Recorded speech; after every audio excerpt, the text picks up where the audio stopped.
for the first session of webinar series organized by Moratuwa University Textile Association.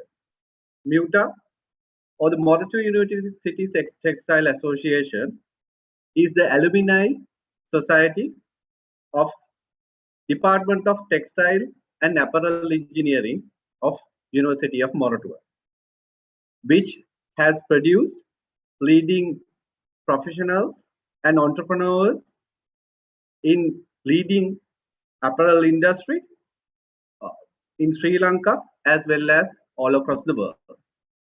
Furthermore, to give an insight about MUTA or the Moratuwa University Textile Association, I would like to invite Dr. Jayamali De Silva, the president of MUTA, to take on. Once again, I would like to warmly welcome all of you today on behalf of the Moratuwa University Textile Association, widely known as MUTA. Its membership consists of the staff members, graduates, and undergraduates of the Department of Textile and Apparel Engineering at University of Moratuwa. MUTA was first established in 2002, and it has been in existence for 19 years. So far, 30 batches have passed out from the department, and those graduates are playing very important roles in the textile and apparel industry and related fields across many countries. Because of that, currently, MUTA consists of a wider network. It is an asset to both the department and Sri Lankan apparel industry. One of the key objectives of MUTA is to widen the interest and associated knowledge of the members in the field of textile and apparel related areas. Also, the association acts to enhance the social interaction and welfare of the members. To fulfill those objectives, we plan to conduct a series of webinars and also to launch an e-magazine to share knowledge and industry trends related to textile and apparel industry amongst the members. I believe that all members and practitioners will be benefited through both these activities. Before we move to the next segment of today's proceedings, I would also like to warmly welcome 45 new members who joined with MUTA during the last month. Your inclusion makes MUTA even stronger. Today, Asanka Henagedara is the moderator of the event. Let me introduce Asanka briefly. He is a lean change agent who is specialized in lean, Six Sigma, and total productive maintenance, enterprise with years of experience in various industries, including airlines, agriculture, apparel, food, textile, and IT. He has been a young leader for the MA's turnaround initiative, which was guided by McKinsey & Company. He has been a trainer at MOS Academy for 5 years and have conducted more than 100 workshops on total productive maintenance, new product initiation, quick changeover, standard work and Yamazumi, 5S and visual factory, built-in quality, value stream mapping, and full system Kanban. Over to you, Asanka. Thank you very much, Dr. Jayamali. And it's really inspiring to see what MUTA has done over the last 30 years for the nation. And now here we are continuing that serving to the industry and to the society and to the nation. And I think it's right time when looking at the situation country and our community is going through. And that's why MUTA has selected this timely topic on Industry 4.0. So first, let me introduce our speaker today, Mr. Dilan Walgampaya. He has been in the industry for 23 years, and he's a well-known personality in the industry, in the field of Industry 4.0 and digitization technology. And In 2018, a few partners formed or started the company called X.O. And I recently asked him why you put the name X.O. Right? He replied, look here, now we are going through the fourth industry revolution, and we have just passed the third industry revolution, right? This number is a variable, right? In future, if the industry 5.0 comes, we are ready for that. So that's the energy, that's the tech savviness of the team, right?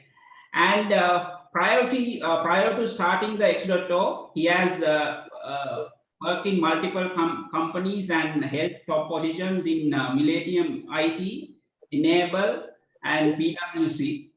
Also, he has consulted multiple sectors in terms of Industry 4.0 and the digital areas, digitalization areas in manufacturing, banking, telecommunication, and government sectors. And also, Dilan is a product of University of Moratuwa, Department of Electronics and Telecommunication. And before I hand over to Dilan, I have a few reminders for you. First is, if you have any questions, what you can do is you can type your questions on the chat box, right? And please make sure that your questions are a little bit descriptive so we can understand what you are trying to mean or what you're trying to get through those questions. So that is number one. And number two is this is going on live on Facebook Meetup page. This is going on live. And those who are not able to join with Zoom, you can share the news with them that this is going on live. And also, we are going to upload this recording to the YouTube page as well. So better you subscribe to the YouTube channel of Muta. So I will not take more time. I'll introduce Mr. Dilan Valgampaya to share his knowledge with us. Over to you, Dilan. Okay. Thank you, Asanka. And good evening, everyone. It's a pleasure to be here and it's an honor to be here. So I'll quickly share my slides.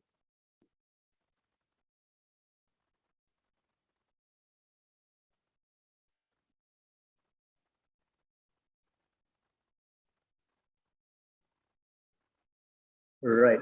I hope everyone can see my slides. Yeah, can see. Okay, great. Right. So today what we are going to talk about is the data-driven decision-making aspect of Industry 4.0. So next 45 to 50 minutes, I'll take you through some of the slides and discuss this topic. Right. So this is the agenda for today's discussion. So initially we'll look at what Industry 4.0 is. I'm sure most of you are familiar, but just to get to think on what it is, so it will help us during the rest of the presentation. And then we'll see in Industry 4.0 how data comes into the picture, right? Where the importance of data comes in. Then we'll talk about what is called the Industry 4.0 Maturity Index, which is a very easy guideline to follow in implementing Industry 4.0 solution. And then towards the second part of the presentation, we look at the real life implementation and what kind of data contribution is there to provide management insights and decision making. And then finally, we look at the success factors, some of the success factors of Industry 4.0. Right. So quickly looking at the different industrial revolutions, although we call it industrial revolution now, in around 1780s, the mechanization with steam power happened, and one of the first industries that took over is in the textile industry. So this is called the first industrial revolution, and then the mass production of assembly line happened with Henry Ford introducing the assembly line with the invention of electricity. Then around 1960s, late 1960s, Intel came up with the first microprocessors, and these were the building stones of the automation and computerization we see today. So this is called Industry 3.0 now.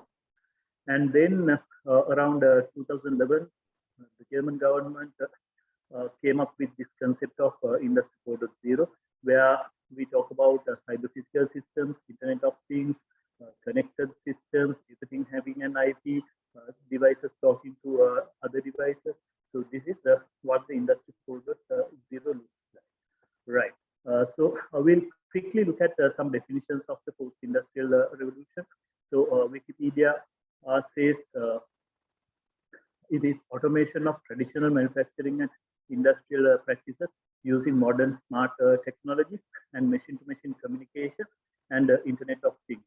So there's a lot of like definitions you can find. The fourth industrial revolution was first introduced by Klaus Schwab, Executive Chairman of World Economic Forum in 2015, and he envisioned that these will be some of the technologies that will be used: robotics, artificial intelligence, nanotechnology, quantum computing, so on and so forth. So these are some of the technologies that was envisioned for Industry 4.0. The fourth industrial revolution. Now we call both of them the Industry 4.0. So as I said, Industry 4.0 started with the German government initiative in 2011. So German people, you can see spelling it as TRIE 4.0. Rest of the world call it Industry 4.0. So this is basically the website that gives a lot of documentation on this. So this website says like they have a lot of aspirations for Industry 4.0. They say schools communicating with assembly robots, self-driving forklifts, stocking high shelves with goods, intelligent machines coordinating independently. So a lot of vision is there for Industry 4.0. And other definitions say it comes with self-optimization, self-configuration, self-diagnosis, and intelligent support of workers. So you can see on the internet, there is a lot of visions for Industry 4.0. So everything is about making efficiency in the manufacturing and other industries. Right. If we look at some of the key aspects of Industry 4.0, right? We look at 4 aspects, right? The interoperability, information transparency, technical assistance, and decentralization of decisions. So this is one of the part of the Industry 4.0, at the heart of the Industry 4.0, right?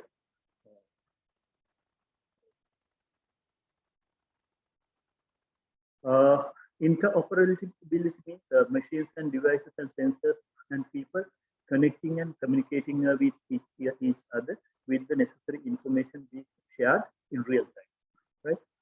Then also smart tools, sensors, and operators connecting with other systems such as LMS, MES, manufacturing execution systems, ERPs, and providing real-time information that is required for decision making. And then interconnected data generating points and networks that create smart networks and smart factories within the premises. Then on the information transparency, we talk about creating a virtual copy of the physical world. This is also called the digital twin or the digital clone, where we, based on the data that is collected, we create a replica of the factory inside a digital platform and then use that for the visualization, decision making, predictions, and all those things. So we'll talk about it in the coming slide. Then aggregation of the sensor data, all the sensors around the factories and other things, and also monitoring processes and providing management insights to instantly adjust and optimize.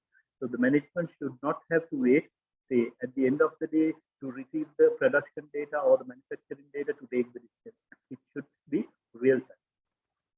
And on the technical assistance side, we talk about support for humans by making informed decisions. So we provide the human operators at all levels in the factory, from the lowest technical levels up to the senior management, the information they need to make the decisions, right? So the decision-making process is not simple.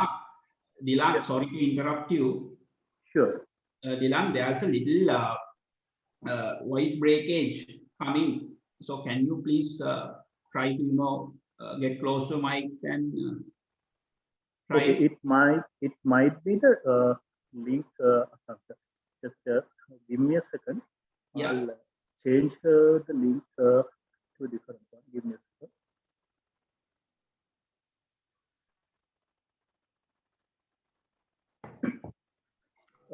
Right. So now I'm on a different link, but if there is any disturbance, Asanka, please let me know. Yeah, I think that's better. I'll give you feedback. You continue, Dilan. Please continue. Sure. Sorry about that. This is something that is beyond my control. Now we talked about support to human beings by providing the necessary data. And the other thing is actually physically supporting human beings to do their work, like where it could be like hazardous areas, or it could be unpleasant work, like the robots and cobots we talked about. And then the decentralization of decisions. Make decisions on their own. All people on the factory floor is able to make decisions because of the real-time and accurate data that they receive.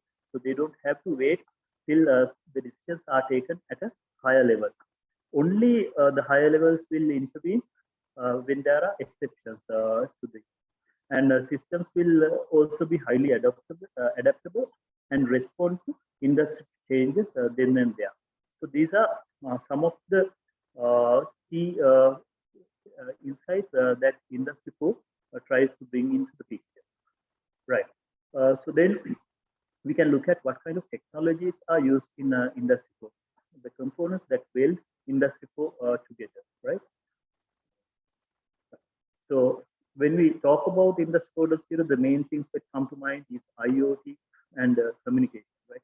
But if you look at it, all these technologies that we are very familiar with are used in many different kinds of Industry 4.0 solutions, right? Again, another link. So the thing is, if you look at these technologies, right, none of these technologies are new. None of these come because of Industry 4.0. But what happens is, these are used in a different manner in Industry 4.0 to collect data from different sources, analyze them, and provide feedback. So all these existing technologies that we have been relying on for a very long period of time are the technologies that is actually being used on Industry 4.0, right? Nothing else. Okay, another slide. Data analysis, right? So digitization and integration of vertical and horizontal value chains are another part of Industry 4.0. So vertical integration is looked at across the entire organization, and horizontal integration is looked at from suppliers to customers, cutting a horizontal line through the organization. Then digitization and products and services, new methods of data collection and analysis, right? Then digital business models, different kinds of digital business models to collect customer satisfaction real time and adapt to the changing needs of customers. So these are some of the things that brings the Industry 4.0 together, and these are some of the things that we try to achieve with implementing Industry 4.0 solutions. Right. So implementing Industry 4.0 solutions, we get to visit a lot of organizations. So everywhere we go, this is something that we see.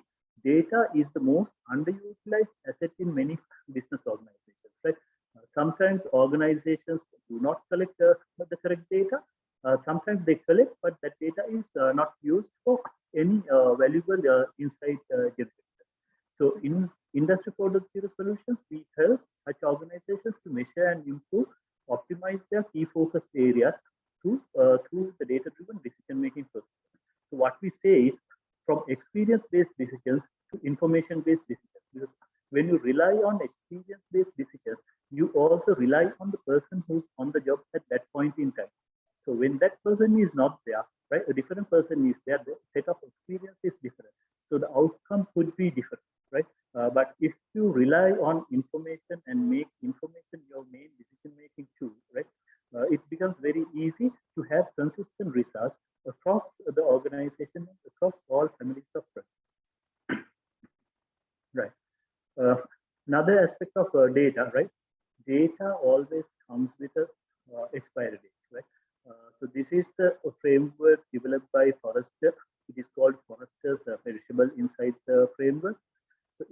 at it correctly, right? There are different kinds of data that we collect. Certain data is only valuable for real-time decisions. Certain data for operational decisions. For example, right? Just imagine there is a particular machine that runs on a particular temperature. Maybe say the tolerance is about 2 degrees of centigrade. But if you do not say, if the temperature rises beyond that, and if you do not collect that information at that point in time, but you get the information 1 hour later or 2 hours later, that big information totally becomes useless, right? And the damage to the process is already done. So there are certain information that you have to collect, which you have to act on immediately, right? So those are the real-time information. So you have to act on it in subsequent. So there are other information that you may be able to gain operational insights from, and these could be in a few seconds to hours. And also now you may calculate the performance, like performance to plan or the daily performance, those kind of things. So those kind of things may not have to be real time, maybe on an hourly basis or on a daily basis based on the industry. It may work. And then there is data which can be used for strategic insight. It could be weeks to years. So every data comes with a expiry label, and if you don't use that data within that period of time, right? What happens is the usefulness of data goes down, and also the insights, the better insights may even damage the process. So in this example, again from the perishable insights framework, you can see if the data is not correctly accessed, the insights gleaned would be outdated, and decisions made would be poor, and also the actions taken could sometimes be actually harmful to the organization rather than useful. So that is the aspect of data. Okay. So another thing I want to share with you, as I mentioned at the beginning, is the Industry 4.0 Maturity Index. So this again comes from the German Science Ministry. They did a study of a large number of organizations who implemented Industry 4.0 solution, and looked at what kind of success factors were there within these organizations. And they summarized this in this particular document, so you can refer the document. So they talk about 4 different aspects: the visibility, transparency, predictability, and adaptability. So visibility is you immediately see what's happening on the organization. Transparency is understanding what is happening, why this is happening, finding the reasons, and then being prepared what will happen. This is the predictability aspect. And then how can you react to these predictions without waiting for something to happen. So these are the 4 stages that these organizations went on. So we'll quickly look at an example of such a scenario, right? Not a use case, but again a hypothetical case that I'm going to show you. Right? In many organizations, when we visit, what we see is this kind of a factory flow is there. Everyone can see this flow, right? But what happens is no one actually knows what goes in the factory flow, right? Not even the management. How many items are being produced? What are the machines that are continuously running? Who are the people who are working? Is it on target? Is it not on target? Are the machines healthy? This information is not there. So what we see is in many situations, right? The organization is sort of in a flying blind kind of situation. They get to know this information much later. Sometimes we've seen the information comes at the end of the day, sometimes at the end of the week. So by that time, the validity of the information and the usefulness of the information is already gone for most of the information. So this is called the lack of visibility, right? So how do we generate visibility? In Industry 4.0 solution, we try to identify the most relevant information, right? We don't do it for the entire factory at the beginning, right? We try to identify what are the most useful pieces of information within the factory for a particular process, and then start collecting that pieces of information. And when you start collecting this information onto a Industry 4.0 platform, right, it creates a digital clone. So different words are used: digital digital clone is created with the data. So the factory flow is sort of replicated in data on the platform. Then this data can be used to provide different kinds of insights for different people. May it be the technicians on the factory floor, the middle level management, senior level management, sometimes even the customer, sometimes even the vendor. So different people can be given different sets of actionable data and dashboards, which will help them in their activity. So the third aspect we were looking at is the transparency, right? Sorry, the second aspect. So with the data coming into place, what was not visible earlier now suddenly becomes visible to all parties. So this is called the transparency aspect. So now everyone knows, right, what is exactly happening within the organization. What are the things that I need to attend to? Are we on target? Are we not on target? So all the information is available. So suddenly the organizations becomes completely transparent to the management and all the people involved, all the stakeholders. Right. So the third and fourth aspect is called the predictability and adaptability. Right. So we'll take an example and look at it. Right. Just imagine about this motor. Right. When this motor is running, say it is running at 85 centigrade. Right. So we capture the data and we graph the data. And one day we see the temperature of the motor starts rising, right? So we record this data, and maybe down the line, maybe 1 hour down the line, 2 hours down the line, maybe a week down the line, we see this particular motor breaking or getting damaged, right? So now we have this data, we have collected the temperature rise as well as the event. Right? Now, since the systems are like adaptive, right? Next time something like that starts happening, the system may be able to tell us, okay, last time this kind of thing happened, there was a breakdown. Now we see this thing happening, right? So you can act based on it. So now we can probably predict the breakdown. So as time goes by, we will collect more and more touch points in the data stream, and our predictions can become more and more accurate over the time period. So when we get to know that these things could happen, right? Alerts can be generated with the system. Preventive maintenance can kick in. If it is a lubrication issue, that can happen. Investigations, diagnosis, troubleshooting, all these things can kick in. So if a failure of the device could maybe like hamper the organization for multiple hours or multiple days or even weeks. But if you stop the machine at that point in time and attend to it, maybe you lose only half an hour. So these are the predictive aspects and the adaptive aspects, because you can predict, you can adapt to the situation over time. Right. Another aspect of data that I want to explain that comes with Industry 4.0 is the explainable behavior of data. I'll take the same example, right? Earlier we saw that the temperature of that motor was rising, right? So we know that the temperature was rising and we knew the temperature rose, right? But we don't know why the temperature actually rose. We can't explain why it happened. But just imagine if we started monitoring the vibration of the motor or the machine or whatever that we are concentrating on, right? We may see the vibration is also going up and the temperature is going up. So now we can see the vibration goes up and the temperature goes up. So vibration is more of a primitive parameter that we could probably explain, right? We can say the vibration is happening. So there's a relationship between these two sets of data. So we can say vibration is happening because the preventive maintenance has not done, interrupted lubrication, or wear and tear in the machine. So now it's easier to explain the temperature rise in terms of vibration.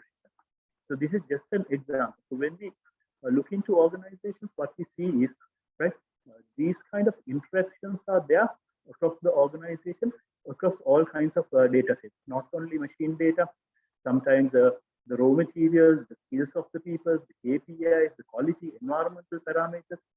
So the challenge in implementing a successful Industry 4.0 solution is to find out the exact sets of data and their interactions and start monitoring it. You don't have to monitor all the data within the organization because that is going to be an overburden and an overkill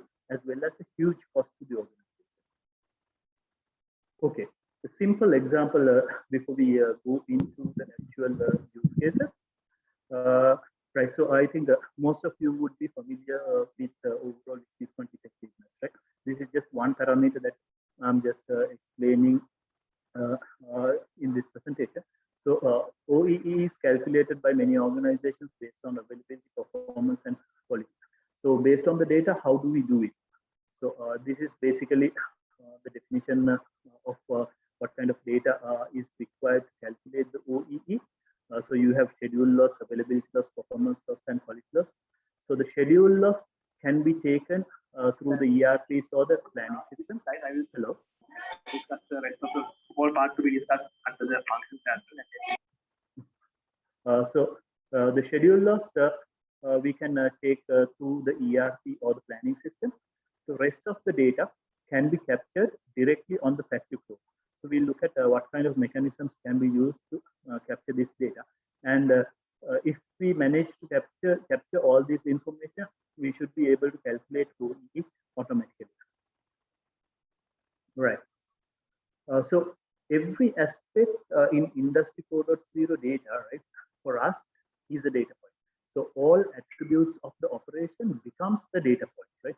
It is a matter of identifying the data point and collecting it at the right time. And decisions can be made on what data points to be captured, how to capture, and also how often to capture. The certain set of data, as I explained, the temperature earlier, right? We may have to collect every second, but certain sets of data maybe in minutes. Certain sets of data maybe like every hour or once a day. So you have to identify what data needs to be captured and how often. And also what kind of insights can be generated and what frequency these insights has to be generated. And also who needs this information and what insights these people need. So in my use case, I'll explain a few of these things. Right. So I think everyone is familiar about the OMs, man, machine, method, and material. So in order for us to facilitate the capturing of events around the factory, we have added events also here. So these can be directly in machines. So if it is in machines, the newer machines support the industrial protocols such as OPC, Modbus, BACnet, Profibus, Profinet, all these industrial protocols, or other protocols like SSH, HTTP, or in certain cases when the machines do not support extraction of data, we can study the machine and implement different kinds of sensors on and inside the machine, or there may be DMS and SCADA systems that is implemented. These things can be connected. Some of the data like the plan and other things could be in the ERP system, so you have to get those things also in. And a certain information may be manual data, right? How the operators interact with the machine, what kind of things are actually being done on the floor. Some information may not be possible to collect with automatic sensors or anything. So those may be collected with workflow trackers or like industrial tabs, Android tabs kind of thing. Right. Okay. So I hope I was able to give you a quick glimpse of what role data plays in Industry 4.0. So we'll quickly look at an Industry 4.0 implementation. So here it is implementation for about 280 machines, knitting machines. So it comes with a dedicated, we've implemented a dedicated Wi-Fi network to collect the data. So these are the parameters that was initially collected out of the machine. So the machine did not have any data inside. So these parameters were collected by tapping into the control board of the machine. So the run state, yarn breakages, this is the warp and weft breakages, the top and the bottom yarn breaking. In order to capture the speed, the proximity sensor was implemented inside the machine. And on a later stage, wastage is also captured through an automated scale. Custom electronics were done in order to capture this data because, as I said, the machine did not support capturing any of the information. Right? Then now this is the machine information capture. So this is one layer of information. Apart from the machine information, right, there is another layer of information, which is the human interaction with the machine. Just for example, machine being set up for a new product, right? Or machine being maintained by the maintenance staff, or preventive maintenance happening. So these kind of activities were captured through an RFID device, right? So the operators, all operators have been given color-coded RFID cards, which each card means an activity that is done on the factory floor, right? Then when they carry out that work, they actually tap the card on the RFID sensor. It actually sends the data immediately onto the factory floor. So the machine data is captured every 5 seconds on all 280 machines, and RFID data is captured when the RFID card is tapped on the machine. So the RFID data or the workflow data actually enriches the machine data that is collected. So you will see in the next slide how detailed this information can be collected. And finally, the production plan of the organization was integrated with the system, so that we know what is the product assigned at any given time for a particular machine, and how much of that product needs to be produced. So this is an example of the RFID capturing device on the factory floor. And this is a dashboard that is given. It is a 19-inch screen for a team lead. So I'll go through a few dashboards in the coming slides. Okay, this is that line dashboard I explained. So on the right-hand side, I have zoomed up the dash part of the dashboard. Some of the data is blurred because some data is sensitive, so some of the data is blurred. But now, if you look at this dashboard, on the left-hand side, you can see green and amber tabs. Now, each of these lines means a machine. Green means the machine is running. Amber means the machine is stopped at this point in time. On the right-hand side, you can see a different set of color codes. So when the machine is stopped, we know it is stopped for alterations and quality improvement, beam gating. So the reasons are known, and in the middle, we know how much runtime the machine has for the shift. What is the RPM of the machine, the efficiency of the machine, the meters it has produced, warp and west breakages, number of warp and west breakages. So at any given time, all the information is real-time updated on this dashboard. So the factory floor people have real-time access to this information, and they know the efficiency, runtime, and meters produced for any given machine. Right. So this is the shop floor dashboard that was given to the operational management. So they can see the entire flow in one screen, right? So they can just look at and see what are the machines currently running, what are the machines not running, and why, what the reasons are for those machines for not running. And this is a dashboard given for the maintenance team. So when the team lead, when there is a breakage in the machine, team lead will tap the maintenance card, and the maintenance dashboard will light up in red, and the maintenance team knows that they need to attend. Earlier, it used to be a maintenance request filled on a form and handed over to the maintenance department. Now the maintenance team knows that they need to attend, and they will come and attend and tap their card, and we know when the maintenance team actually attend to the system. Okay, so this is a top level dashboard. They can see the entire operation one screen. They know what are the products or qualities currently happening, what is the current meterage out of the order, how long it will take for this to complete, and also some information about the factory flow, number of live machines, and overall production efficiency and status. So all this information is real time. And as you can see, each different party has their own actionable dashboard. Right. So this is a like if somebody wants to drill down into a particular machine and see what actually happened in that machine, this is a graphical dashboard. So this dashboard shows 15 days of operational data on the factory floor. You can zoom in to a particular time period and also look at it. So I'll not explain the details of it, but we'll take certain parameters out of it and do an analysis in later slide. Right. So this is a end of day production report that is given. So this report has about 52 different fields. So this is the complete production report without putting any filters on it. So what the bottom table shows is all the data that is automatically generated onto this production report. Just go back and remember the parameters that we collected from the machine, right? We didn't collect a huge amount of parameters. We only collected a very few parameters, but just see the amount of information that can be generated with that few parameters, right? So that is why it is important to identify what data you want on the factory floor, and that will give you say 80% or 90% of the insights you want. Right. A quick analysis of the data. So this is for one particular machine, right? On the top, you can see the speed graph, right? The machine is supposed to run at 870 RPM when it is normally running, but you can see one day it has run 65 RPM less, and for 3 days it has run 45 RPM less. So this is happening say sometimes when there are yarn breakages and all, the technicians will slightly slow down the machine.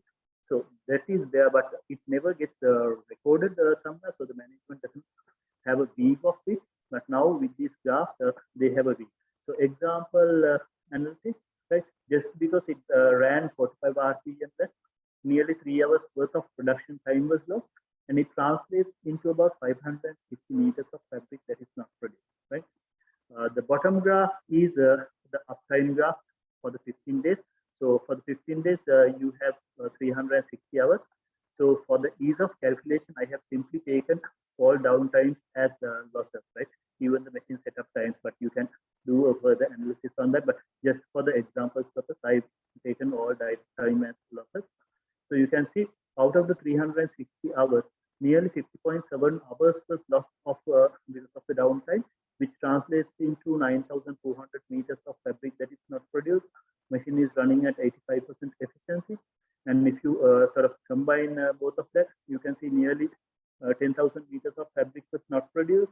And in order to capture the loss of those 15 days, you have to run the machine for another 6 days at the current efficiency of 85%. So these are some of the insights that you can generate if you have the proper data. Okay, this is that RFID workflow we talked about.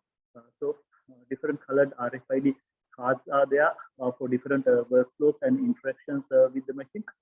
So I'll quickly show you one simple example, right? A machine breakdown.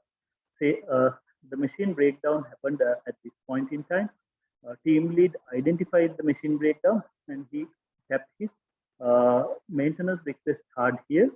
Maintenance team came and they kept their card and started the maintenance work. They finished the maintenance work, kept the card again. So now the system knows it went out of maintenance state, and the machine is started by the machine operator, right? So now we can see all these granular times are captured through the system, right? How long it took the team lead to identify the machine was down, how long it took the maintenance team to attend to the work, how long the repair work went on, and also how long it took after the machine was fixed for the machine to get started. So all these granular times can be captured. This is what enriches the set of machine data that we collect. Okay, so loss tree, I think all of you are familiar. So the loss trees are generated with this data, and then we talk about the indirect benefits that was not initially seen as benefits, but later on when running the system, these things were seen. So the preventive maintenance cycle of the organization was about 45 days for each machine. Whether the machine ran or not for the 45 days, preventive maintenance happened, right? But now, since we know what the runtime of every machine is, now the preventive maintenance is planned around the runtime, not on a fixed 45-day period. And anomaly detection, right? So for example, right, if the same product, same quality is manufactured in 3 different machines, right? And if one machine is manufacturing at the end of the day less than the other 2 machines manufacturing, there is an anomaly. So you can attend to that anomaly, and if you fix this machine to this level, that means you are going to get additional production capacity on that particular machine. Another scenario is the machines are supposed to produce at this level, but all machines are producing less. Right? So these are automated analytic reports generated for the above scenario that we discussed about. So you can see 3 different machines running the same product. So you can see on each shift what were the production like, production in meters, production rate, meters per hour, as well as the average RP. So these kind of anomaly data can be used across the factory floor, right? These are 2 other additional graphs for 2 different other qualities. So this kind of real-time and automated data can be made available to the people. And okay, this is the full factory flow dashboard. So you can see now here in this graph, what are the machines that are performing well, from the best machines to the least machines. So you can know what are the machines that you need to attend to. Here, this graph shows overall how the time was spent for all 160 machines. So I'll explain these things in the coming slides, right? So when you take this graph, you can see, right, how for each shift, how the time was divided among different aspects, right? Green is running time, amber is stop time, warp breakages, left breakages, different kind of time. So overall on the factory floor for all 168 machines, 160 machines, how the time was divided among different activities. So these dashboards, now this is the 160 for the entire flow dashboard. You can filter out in the data and see whether you want to look at a line or even a particular machine. So down to a particular machine, the data can be analyzed by the different parties, right? Okay. Then another analysis, right? Now this is the alteration time breakdown. Since we capture all the times, we can see alteration time again gets broken down into 7 different aspects.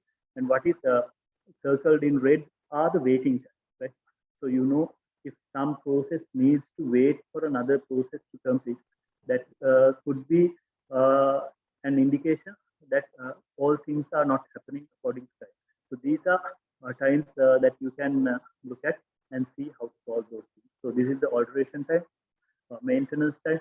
So this was the time that the organization was waiting for the maintenance people to come for a maintenance request, right? And quality improvement, how much waiting time was there, and bean gating, how much waiting time is there.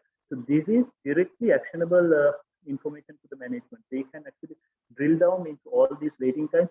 I'm just concentrating on waiting times here. All the other aspects of different times, because all granular time scales are now captured within the system.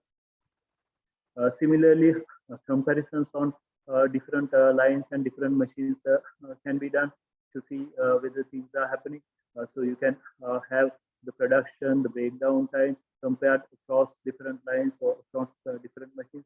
So all this information will give you a lot of insight into how healthy the organization is, where you need to actually concentrate on, what are the things that will bring immediate benefit to the organization.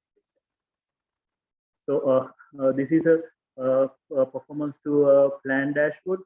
So for all machines, you can see how each machine is performing in terms of the plan, whether the percentages are correct. So this report is generated every hour, and the production team keeps an eye on this report, so they know what are the things that they need to look at. So I'm quickly going through, because of the time. I just want to tell you what kind of things are possible. This is a factory flow level dashboard. Again, some information I have blurred out. So you can look at the factory flow and see what are the machines that you need to concentrate on. The green are the machines that are on target. The small tab is the current shift. The large tab is the weekly performance. And then when you hover over, you can see the planned production and the versus the actual production for each of these things. So this gives you a complete view of the single view of the factory flow, how the machines are performing. And this is the dashboard that is for the planning team. So they do not want to look at individual machines. They are more interested in the quality, like the order. So they can single order may be produced in multiple machines. So all these things are aggregated into this dashboard. So they can look at a particular quality and see how much percentage the fulfillment is currently and how long it will take for the fulfillment, and also the cumulative fulfillment across the week. So these are the kinds of insights that can be given. Right? I just want to again remind you, right? We don't collect a lot of data out of the factory. So only these 4 data points from the directly from the machines, and then the operator activity and plan. See, just a little bit of information collected and identified correctly can give you a lot of insights into the organization. The challenge is correctly identify the information. Why I'm telling this is like when we go into certain organizations, they are very enthusiastic about Industry 4.0 and automation and data-driven decision making, but sometimes they want to collect huge amounts of information. So what we tell them is like, don't try to collect all the information at once. Identify the most key information and try to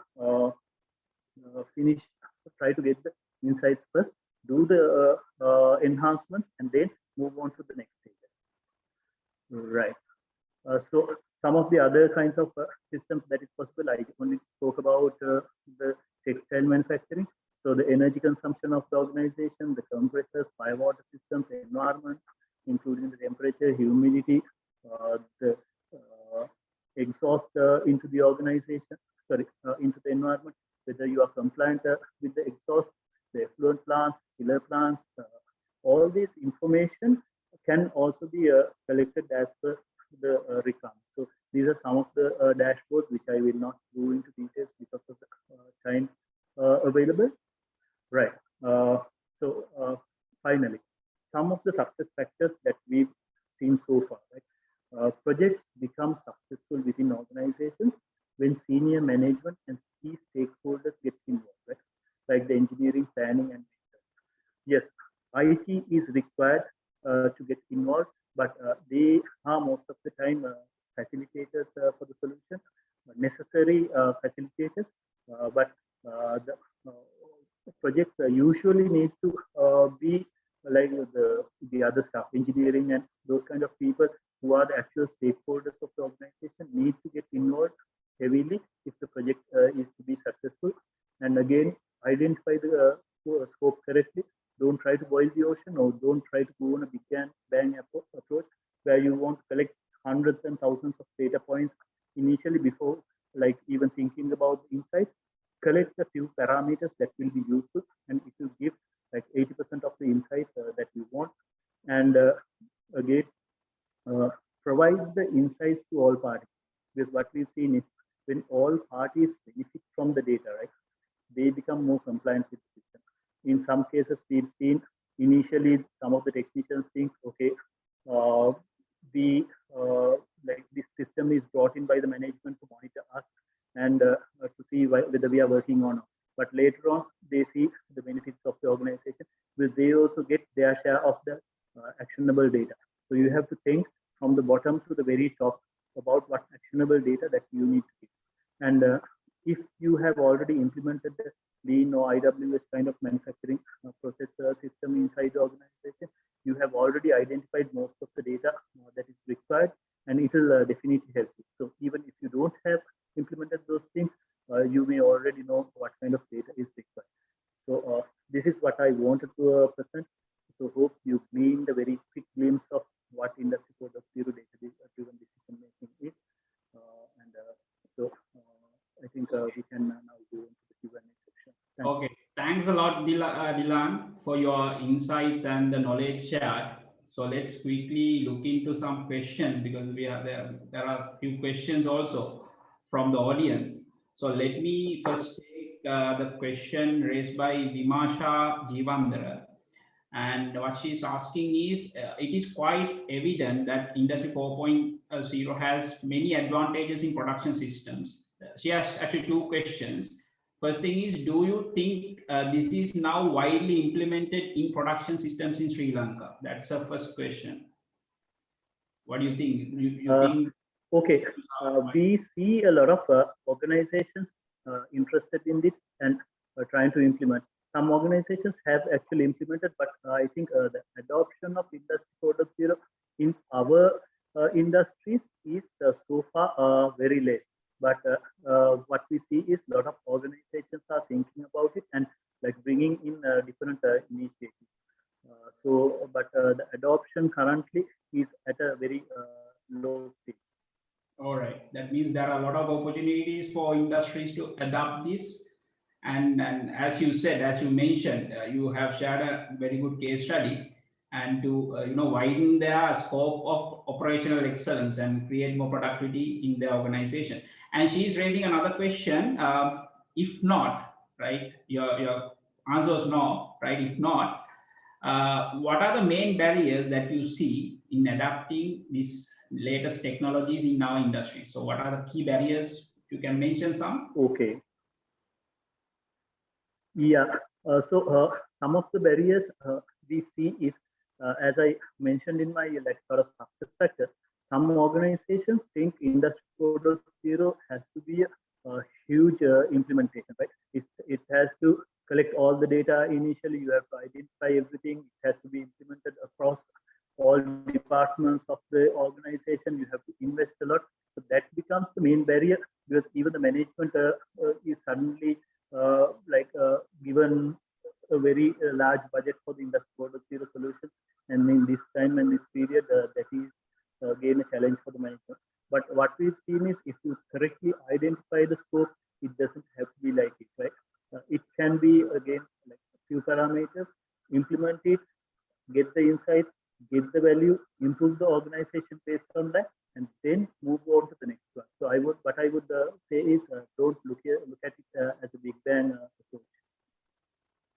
Yeah, very, very good insight, Dylan. What you're saying is, for industries, especially we know most of the people are from textile industry here.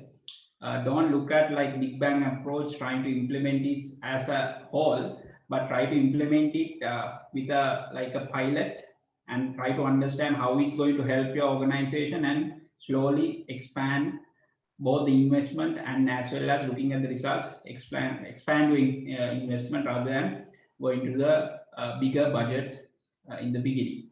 All right. So thank you, Vimasha, for your question. Very valuable questions.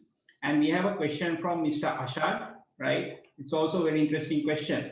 So what he's asking is, yes, understand that more application in manufacturing phase, yeah, where the machines are there, right? So, and what he's asking is, are there any applications in product development phase where more human involvement is available, right? Okay.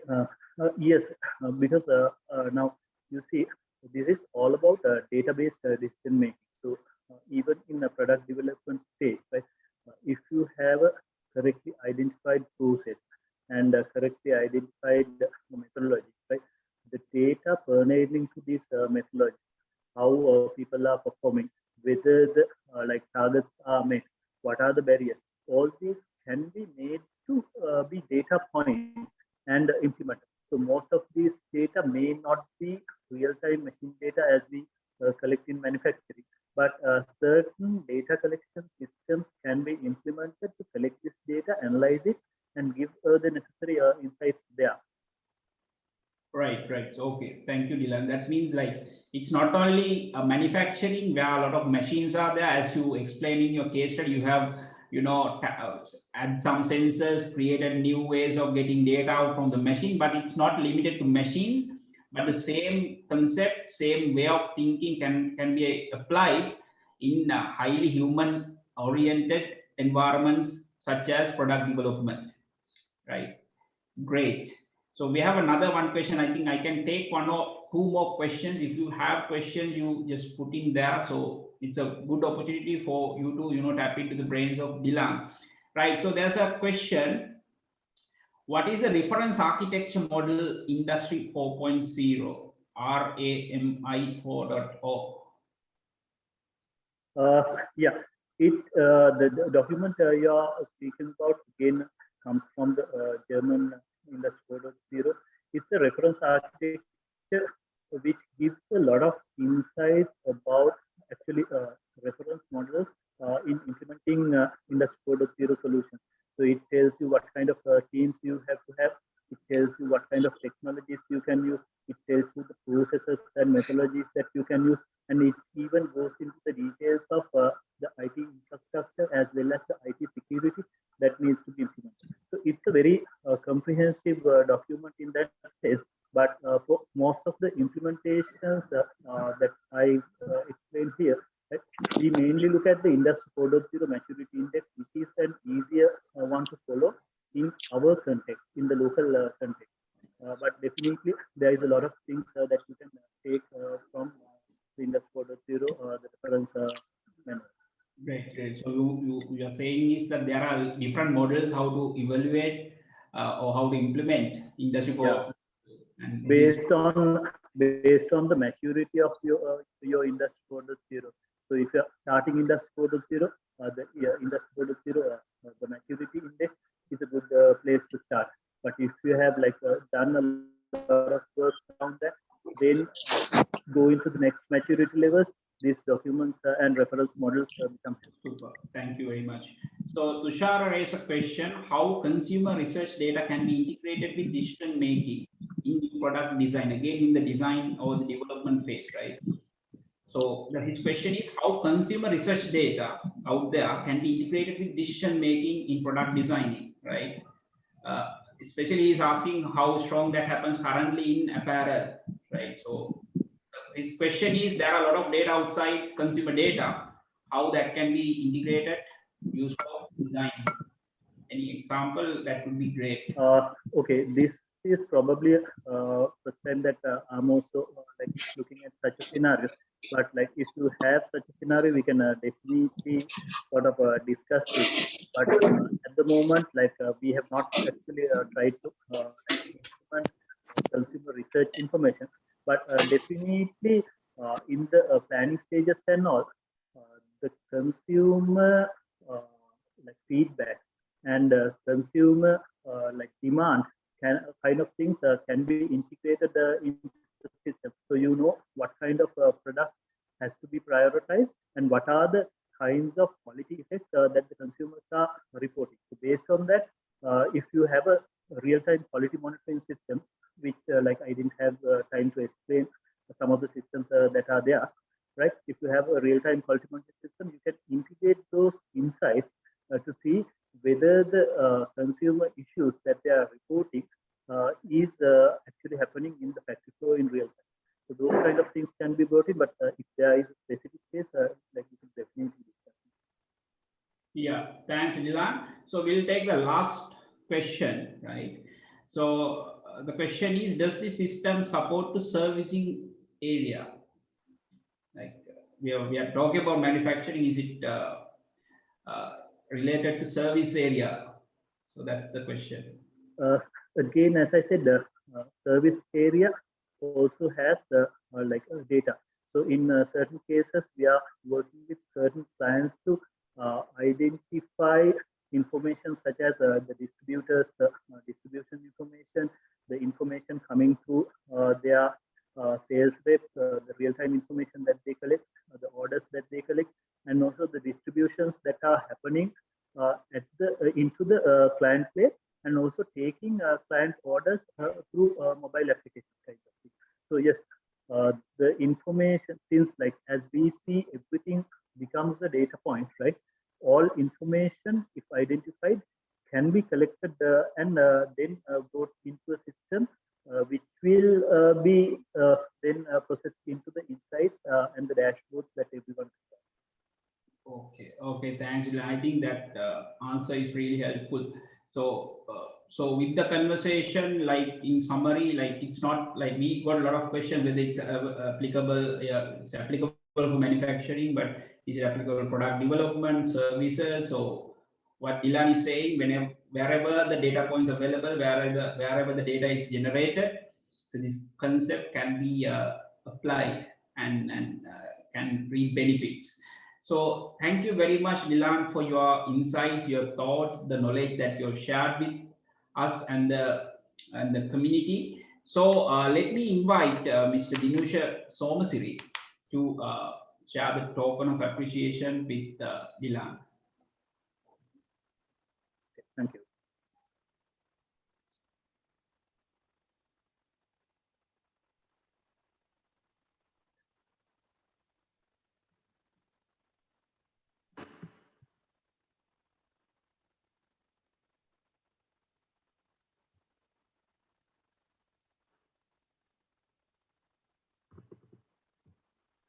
Ladies and gentlemen,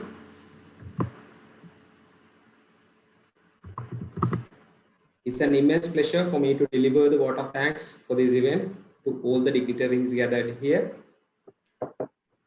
First of all, I'd like to thank Mr. Dilan Walgampaya for allocating time from his busy schedules to educate us about the modern ways of manufacturing, which is very vital for any business today.